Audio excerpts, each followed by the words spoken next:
children, this is the fourth part of lesson number 1, super senses. So student, in this video I will explain next topic, that is sloth. देखिए हम sloth के बारे में पढ़ेंगे. sloth ये beer एक तरीके का भालू की तरह ही लगता है, लेकिन ये भालू नहीं होता है. It looks like a bear but it is not. ये बियर की तरह लगता है लेकिन ये बियर नहीं है. It is a sloth. sloth है. It spends almost 17 hours a day sleeping while hanging upside down on a tree branch. ये 17 घंटे सोता है पेड़ के ऊपर. और क्या किसी भी पेड़ की ब्रांच पर ये पैर इसके ऊपर होते हैं और बॉडी इसकी नीचे होती है, और ये ऐसे ही उसको पकड़ के ब्रांच को 17 घंटे सोता है. The sloth eats the leaves of the same tree on which it lives. और जिस पेड़ पर ये रहता है उसी पेड़ की पत्तियों को खाता है. It hardly needs anything else. और इसे किसी चीज़ की ज़रूरत नहीं है, इसे बस 2 चीज़ की ज़रूरत है, सोना और खाना. When it has eaten enough leaves from that tree, it moves to the nearby tree. और जब ये सारे ज़्यादातर पत्तियाँ खा जाता है पेड़ की, तो ये दूसरे पेड़ पर चला जाता है. कोई आसपास का पेड़ है उस पेड़ पर अपना घर बसा लेता है. Sloth live for about 40 years and in that time they moved around only 8 trees. Sloth जो है इसका जो ज़िंदगी होती है वो 40 ईयर्स तक की होती है, 40 साल जीता है. और इस 40 साल में ये सिर्फ 8 पेड़ ही बदलता है, 8 ट्रीज़ ही चेंज करता है. ये 40 साल में सिर्फ 8 ट्रीज़ ही चेंज करता है. ये नहीं कि रोज़ रोज़ ट्रीज़ को चेंज कर रहा है, नहीं. ये 40 साल जीता है और 40 साल में सिर्फ 8 ट्रीज़ ही चेंज करता है. ये once a week it comes down from the tree to relieve itself. और हफ्ते में एक बार पेड़ से नीचे उतर के आता है और अपने आप को रिलीव करता है. ओके, नाउ यहाँ पर देखिए कुछ एक्टिविटी है. Sleeping time for sloth. ये देखिए ये पूरी 24 आवर्स का ये पूरी क्लॉक है. तो यहाँ पर ये क्लॉक ये 12 इसमें जो है यहाँ पर ब्लॉक्स बने हैं 12, और 1 ब्लॉक जो है वो 2 आवर्स का है. तो ये 24 आवर्स का पूरा बनाया है इन्होंने, ये वॉच बनाई है. तो देखिए यहाँ पर स्लीपिंग टाइम फॉर स्लॉथ. यहाँ पर देखिए आप कितने ब्लॉक्स भरे, 1 2 3 4 5 6 7 8 9. तो 1 ब्लॉक जो है 2 का, तो 9 2 18. तो ये स्लीपिंग टाइम है स्लॉथ का. यहाँ पर पूरा फिल है, 12 घंटे में इतनी देर सोता है ये. और देखिए how will you show the clock for a house lizard in winters. देखिए अब देखिए यहाँ पर जो है विंटर्स में, क्या विंटर्स की बात कर रहे हैं हम, यहाँ पर सर्दियों की बात कर रहे हैं. तो लिजर्ड जो है सर्दियों में the grey colour shown sleeping time for lizard. अब देखिए लिजर्ड जो है वो कितनी देर सोती है. आपने देखा है सर्दियों में लिजर्ड दिखाई नहीं देती है, मतलब वो गायब हो जाती है. तो आप इसको पूरे को फिल कर देंगे ग्रे कलर से, क्योंकि ये अगर हम यहाँ पर आपने देखा पॉइंट में हम बात कर रहे हैं विंटर्स की. विंटर्स मतलब पूरी सर्दियों जो है ये इस तरीके से सोती रहती है. इसको हम पूरा फिल कर देंगे ग्रे कलर से. इसका मतलब लिजर्ड जो है वो 24 घंटे. ये देखिए यहाँ पर लिखा है how will you show the clock for house lizard in winters. देखिए विंटर्स की बात करें तो विंटर्स में ये 24 घंटे ही गायब हो जाती है, दिखती नहीं है, सोती रहती है. The grey colour show sleeping time for lizard. और ये ग्रे कलर क्या शो कर रहा है, ये उसका स्लीपिंग टाइम शो कर रहा है लिजर्ड का. ठीक है, अब देखिए हम बात करते हैं यहाँ पर. Given here is a sleeping time for some animals. Right below each picture for how many hours a day that animal sleeps. देखिए अब यहाँ पर हम बताएंगे कि आपको एनिमल्स जो है वो कितने टाइम तक यहाँ पर सोते हैं. ये स्लीपिंग टाइम है कुछ एनिमल्स का. यहाँ पर काऊ की अगर हम बात कर रहे हैं तो देखिए यहाँ पर 1 2 1 ब्लॉक जो है वो 2 नंबर को डिनोट करता है. तो यहाँ पर ये 2 ब्लॉक्स हैं, तो कितना हो जाएगा 2 × 2 कितना हो जाएगा 2 × 2 4. मीन्स काऊ जो है वो 4 घंटे सोती है. पाइथन यहाँ देखिए 9 ब्लॉक्स फिल है, तो 9 × 2 मीन्स एक ब्लॉक जो है वो 2 नंबर का है, तो 9 2 18. पाइथन जो है वो 18 घंटे सोता है, 18 आवर्स सोता है पाइथन. जिराफ की बात करते हैं तो जिराफ देखिए बस एक ही यहाँ पर ब्लॉक फिल है, तो 1 ब्लॉक है, तो 1 ब्लॉक 2 का हुआ 2 आवर्स का, तो यहाँ पर आप लिखेंगे 2 आवर्स. कैट कितनी देर सोती है, यहाँ पर देखिए 1 2 3 4 5 6 ब्लॉक्स फेल हैं, तो 6 × 2 कितना हो गया 12. ठीक है, एक ब्लॉक जो है वो 2 घंटे का ब्लॉक है, पूरी ये 24 आवर्स की है. ठीक है, तो यहाँ पर कैट जो है वो 12 घंटे सोती है. तो ये आपको बच्चों फिल करना है, अपने बुक में ही करना है आपको ये. When you see different animals do you have any questions about them, make a list of 10 such questions. देखिए जब भी आप एनिमल्स को देखते हैं तो आपके दिमाग में कुछ क्वेश्चंस आते हैं. कौन कौन से क्वेश्चन आते हैं, can they talk each other, क्या वो एक दूसरे से बातें करते हैं, यही तो क्वेश्चंस आते हैं आपके दिमाग में. Can they understand our language, क्या वो हमारी लैंग्वेज को समझ सकते हैं. कैन दे सी कलर्स, क्या उनको कलर दिखाई देते हैं. How do they see during night, और रात में वो कैसे देखते हैं, how do they feel when a member of their family get injured, और उनको कैसे पता चलता है, कैसे वो फील करते हैं अगर उनकी फैमिली का कोई भी मेंबर, एनिमल्स की फैमिली या बर्ड्स की फैमिली या कोई भी मेंबर इंजर्ड हो जाता है तो उनको कैसा फील होता है। How do they save themselves during bad weather, और अगर कभी भी मौसम जो है वो ख़राब हो जाता है तो वो अपने आप को कैसे सेव करते हैं। How do they make friends, और वो फ्रेंड्स कैसे बनाते हैं। तो एनिमल्स को देख के ये सारे क्वेश्चंस हमारे दिमाग में आते हैं।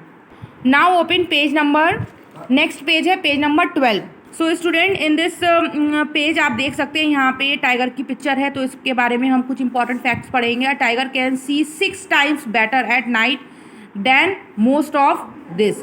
देखिए टाइगर जो है वो रात में 6 गुना ज़्यादा तेज़ उसकी देख सकता है, उसकी जो साइटिंग पावर होती है वो उससे ज़्यादा होती है, 6 गुना ज़्यादा रात में वो अच्छा देख सकता है। द टाइगर्स विस्कर्स, जो टाइगर्स की विस्कर्स होते हैं, ये मूछें जो होती हैं ना टाइगर्स की विस्कर्स होते हैं, वो बहुत ही सेंसिटिव होते हैं and can sense the movement और वाइब्रेशन इन एयर, और वो हवा से जो है वो वाइब्रेशन उनको पता चल जाती है। They help the tiger move in the dark and find its prey. जैसे अगर कोई भी शिकार जो है वो उनके आसपास से निकल कर जाता है, गुजर कर जाता है, तो उन्हें वो पता चल जाता है।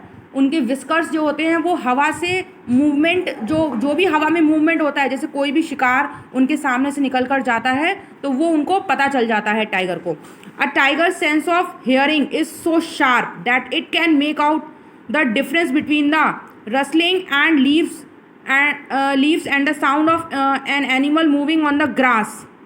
देखिए उनकी जो हियरिंग पावर होती है, सुनने की जो ताकत, जो सेंसेस होते हैं उनके सुनने के वो बहुत तेज़ होते हैं। अगर कोई ग्रास पे भी कोई मूव करता है कोई एनिमल तो वो उनको बहुत जल्दी पता चल जाता है। The ears of the tiger can move in different direction and this helps to catch the sound from all around. और जो उनके ईयर्स हैं, जो उनके कान हैं, वो डिफरेंट डायरेक्शंस में मूव करते हैं, और इसलिए उनकी जो हियरिंग पावर होती है वो बहुत शार्प होती है और वो आसानी से अपने शिकार को जो है वो कैच कर सकते हैं।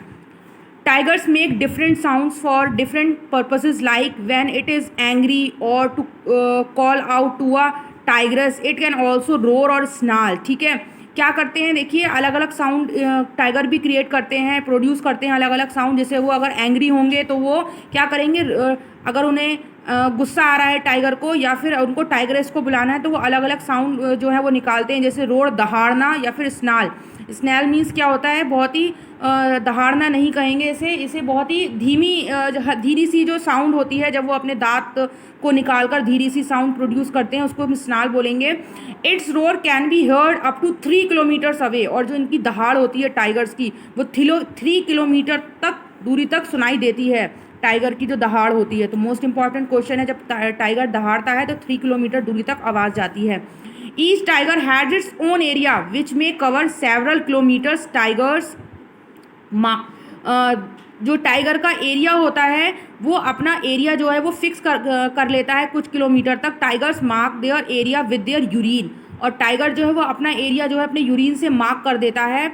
अ tiger can at once come to know if there is another tiger in this area by the smell of the urine. और कोई भी टाइगर अगर उसके एरिया में आता है तो उसको पता चल जाता है। कैसे पता चलता है, अगर कोई टाइगर किसी दूसरे टाइगर के एरिया में आ जाएगा तो वो उसकी यूरिन की स्मेल से पता कर लेता है कि उसके एरिया में दूसरा टाइगर आ गया है। Tiger will avoid going into an other tiger's area, और बहुत सारे टाइगर्स जो होते हैं वो अवॉइड करते हैं कि किसी भी दूसरे टाइगर के एरिया में ना जाएं। Now student open page number 13। The tiger is one of the most alert animals. Tiger जो है बहुत ही अलर्ट एनिमल है, and yet today tigers are in danger. लेकिन आज जो है वो टाइगर जो है वो डेंजर, खतरे में है। What do you think are some of the dangers to tigers in the jungle. मतलब आपके हिसाब से कौन कौन से डेंजर्स जो हैं वो जंगल में हो सकते हैं टाइगर्स के लिए। तो देखिए सबसे पहले तो डिफॉरेस्टेशन ही है, जो डिस्ट्रक्शन हो रहा है, ट्रीज़ का पेड़ काटे जा रहे हैं, तो इससे क्या हो रहा है, जो जितने भी टाइगर हैं उनका जो नेचुरल हैबिटेट है, जो उनका होम है, वो डिस्ट्रॉय हो जाता है, इसलिए वो जो है हमारे एरियाज़ में आ जाते हैं। और जो हंटर्स हैं, शिकारी हैं, वो शिकार करते हैं टाइगर्स का, इसलिए ये भी उनके लिए खतरा है। Can human beings also be threat to animals, how. क्या ह्यूमन बींग्स भी एनिमल्स के लिए थ्रेट हैं। देखिए कैसे हार्मफुल हैं हम, जो ह्यूमन बींग्स हैं वो एनिमल्स के लिए कैसे, क्योंकि हम क्या कर रहे हैं, पेड़ों को काट रहे हैं और क्या कर रहे हैं, शिकार करते हैं, हंटिंग करते हैं। पोर्चर्स, हंटर्स का काम करते हैं हम लोग, शिकार करते हैं, तो इसलिए हम उनके लिए जो है वो खतरे का निशान है। Do you know that today many animals are killed and their parts are sold. आज आप देख रहे हैं कि बहुत सारे एनिमल्स जो है वो मारे जा रहे हैं और उनके जो पार्ट्स हैं वो बेचे जा रहे हैं। Elephants are killed for their tusk. Elephant जो है वो किस लिए मारा जाता है? उसके टस्क के लिए, बहुत कीमती होते हैं उसके tusk. Rhinoceros for its horn, और राइनो के जो हॉर्न होते हैं इसलिए उसको मारा जाता है, उससे बहुत सारी चीज़ें बनाई जाती हैं। Tigers, crocodiles and snacks for their skins, और इन सारी चीज़ों को स्किन्स के इसकी जो स्किन है वो बहुत ही यूज़फुल होती है, अलग अलग चीज़ें बनाई जाती हैं। Musk deer are killed just to make a little scent from its musk, और जो मस्क डियर होता है इससे सेंट बनाया जाता है, परफ्यूम्स बनते हैं, तो इसको इसलिए मारा जाता है। People who kill animals are called hunters and poachers. वो एनिमल्स जो किल करते, हंटर्स और पोचर्स, अगर क्वेश्चन पूछा जाता है who are hunters and poachers, तो क्या कहेंगे आप? वो लोग होते हैं जो एनिमल्स को किल करते हैं, मारते हैं, तो वो पोचर्स और हंटर कहलाए जाते हैं। नाउ नेक्स्ट यहाँ पर हम पढ़ लेते हैं येलो बॉक्स में, the number of tigers and many other animals in our country is reducing. जो टाइगर्स हैं और अदर एनिमल्स हैं वो क्यों कम होते जा रहे हैं हमारी कंट्री में? There is a danger that some of them will soon disappear, और एक ये भी है कि धीरे धीरे कर ये जो है विलुप्त डिसअपियर, गायब होते जा रहे हैं। To protect the animals our government has made some forest at protected areas, और इसलिए हमारी जो सरकार है उसने कुछ प्रोटेक्टेड एरियाज़ बनाए हैं, कुछ फॉरेस्ट बनाए हैं कि जहाँ पे कोई भी शिकार नहीं कर सकता। Some of them are the Jim Corbett National Park in Uttarakhand and Ghana in Bharatpur district of Rajasthan. In these areas nobody can hunt animals or destroy the jungle. तो ये कुछ नेशनल पार्क्स हैं जो गवर्नमेंट ने यहाँ पर प्रोटेक्टेड एरियाज़ हैं कि यहाँ पे जितने भी एनिमल्स हैं यहाँ पे कोई भी किसी एनिमल को हंट नहीं कर सकता। शिकार अगर करोगे तो फिर क्या हो जाएगा? क्राइम हो जाएगा, ठीक है, उसके लिए जेल भी जाना पड़ सकता है। तो ये कुछ पार्क हैं। Next, find out where are other such national parks in India. अगर हम और नेशनल पार्क्स की बात करते हैं इंडिया में तो बच्चों ये वर्क जो है वो मैं आपको नोटबुक में करवाऊंगी, लेकिन बता देती हूँ यहाँ पे कुछ नेशनल पार्क्स हैं इंडिया के। जैसे हम बात करते हैं कान्हा नेशनल पार्क की। कान्हा नेशनल पार्क कहाँ पर है? यहाँ पर मध्य प्रदेश, एमपी में है कान्हा नेशनल पार्क। या फिर गिर नेशनल पार्क, जी फॉर गिर, जी फॉर गुजरात, गुजरात में है, ठीक है। नागरहोल नेशनल पार्क जो है वो कहाँ पर है? नागरहोल नेशनल पार्क मैसूर में है। या फिर हम पलामू नेशनल पार्क की अगर हम बात करते हैं तो पलामू नेशनल पार्क जो है वो झारखंड में है। ऐसी काजीरंगा नेशनल पार्क की अगर हम बात करते हैं तो काजीरंगा नेशनल पार्क जो है आसाम में है, ठीक है। तो ये सारे नेशनल पार्क्स हैं। Ranthambore national park, R for Ranthambore, R for Rajasthan, Rajasthan में है। तो कुछ नेशनल पार्क्स हैं, ये मैं आपको नोटबुक में करवाऊंगी। Collect information on these and write a report, आपको एक रिपोर्ट तैयार करनी है। अब देखिए here are some question. Have you notice that sometimes singers put their hand on their ear when they sing? What do you think they may be doing this? क्यों करते हैं? अगर आपने देखा है सिंगर जो गाना गाते हैं अपनी कानों पे हाथ रखते हैं, वो क्यों रखते हैं? क्योंकि उनको उनकी आवाज़ जो है वो और शार्पर सुनाई देती है और लाउडर, ठीक है, ताकि वो अपनी आवाज़ को खुद सुन सकें। Give examples of animals that may have a very strong sense of site, hearing और स्मेल। आपको यहाँ पे कुछ एग्जाम्पल्स देने हैं जिनकी देखने की जो साइटिंग, हियरिंग और स्मेलिंग पावर जो है बहुत तेज़ होती है। तो अगर हम साइट की बात करते हैं तो ईगल, ईगल अगर हम रोटी रखते हैं ग्राउंड पे तो उसकी जो साइट पावर होती है, वो देखने की जो शक्ति होती है बहुत तेज़ होती है, एकदम वो रोटी छीन कर भाग जाती है। हियरिंग की बात करते हैं अगर हम तो यहाँ पर हम टाइगर की बात करते हैं, टाइगर की जो हियरिंग पावर होती है बहुत तेज़ होती है। स्मेल की बात करते हैं तो डॉग की स्मेलिंग पावर, जो सेंसेस होते हैं वो बहुत ज़्यादा डेवलप्ड होते हैं ह्यूमन बींग से। Now student open page number 14, let's make a paper dog. आपको ये पेपर डॉग बनाना है, एक्टिविटी करना है। For this unit thick paper, pencil, scissor, sketch pen, आपको ये सारी चीज़ों की ज़रूरत है। इसको आप पढ़ेंगे और यहाँ पर एक पेपर डॉग बनाएंगे इस तरीके से। Okay, now student this chapter is completed, go through and revise it. I will give you the worksheet of this chapter.